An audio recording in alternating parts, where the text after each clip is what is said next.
ओम शांति। भगवान वाच, किसी भी कार्य, प्रोग्राम, कोई भी हम सेवा करते हैं, उसकी सफलता का आधार है प्योरिटी की पर्सनलिटी। हमारी प्योरिटी हमारी सबसे बड़ी पर्सनलिटी है। हम जानते हैं, जब हम देवता थे, हमारी पर्सनैलिटी कैसी थी।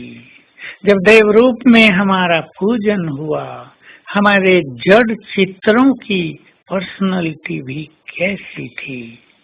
हमारा व्यक्तित्व सचमुच बहुत महान है और संसार को आकर्षित करने वाला है। एक रॉयल व्यक्ति की पर्सनैलिटी भी सबको आकर्षित करती है।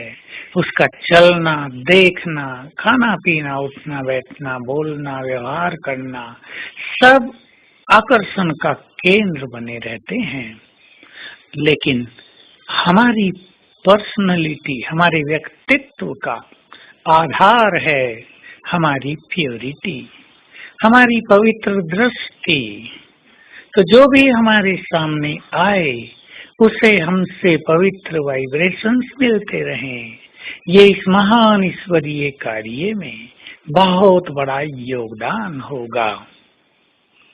हम अपनी प्योरिटी की पर्सनैलिटी को बढ़ाते चलें। हमारे चेहरे पर आंतरिक प्रसन्नता, आंतरिक संतोष की झलक दिखाई दे।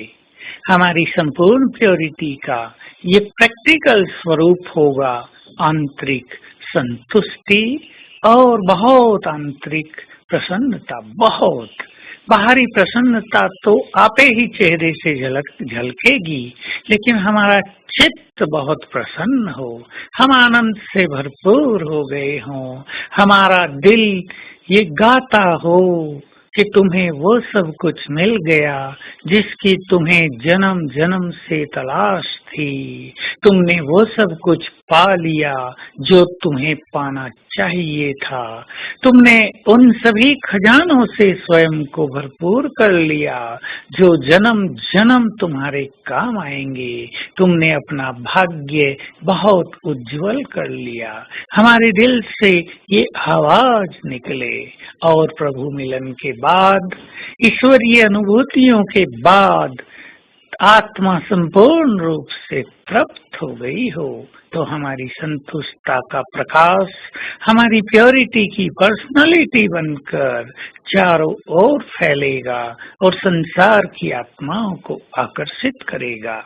हम कोई भी सेवा करते हैं, चाहे प्रोग्राम बनाते हैं, चाहे हम किससे मिलने ही जाते हैं, यदि तेरे मेरे का भाव है, यदि स्वार्थ का भाव है, मैं ही ये सेवा करूं, दूसरे का नाम न हो जाए, केवल मेरा नाम हो, इस सेवा के योग्य केवल मैं हूं, या इस सेवा की ड्यूटी केवल मुझे मिली हुई है, इसलिए दूसरों को करने का अधिकार नहीं है, अगर ये भावनाएं हैं तो समझ लें हमारी प्योरिटी की पर्सनैलिटी बहुत डाउन है और हम सेवा तो कर लेंगे, नाम भी हो जाएगा, लेकिन उसकी सफलता जो संसार को दिखाई दे वो हमें कदापि प्राप्त नहीं होगी।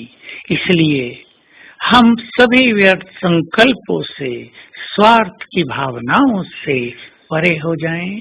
ये स्वार्थ भी असंतोष का प्रतीक है।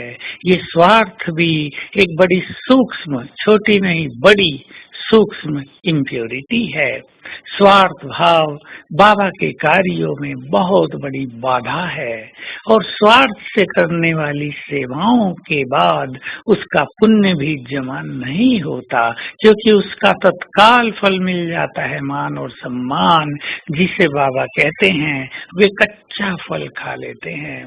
तो आइए आज हम सारा दिन याद रखें, मैं पवित्रता का सूर्य हूँ। आज का ये स्वमान रहेगा और हमारे मस्तक से पवित्रता का तेज चारों ओर फैल रहा है सूर्य की तरह, और हमारे सिर के ऊपर हैं ज्ञान सूर्य। उनकी किरणें निरंतर मुझ में समाकर चारों ओर फैल रही हैं। और ये किरणें संसार से इम्प्योरिटी के कीटाणुओं को नष्ट कर रही हैं। तो आज सारा दिन इसी अनुभव में और धुन में रहेंगे। ओम शांति।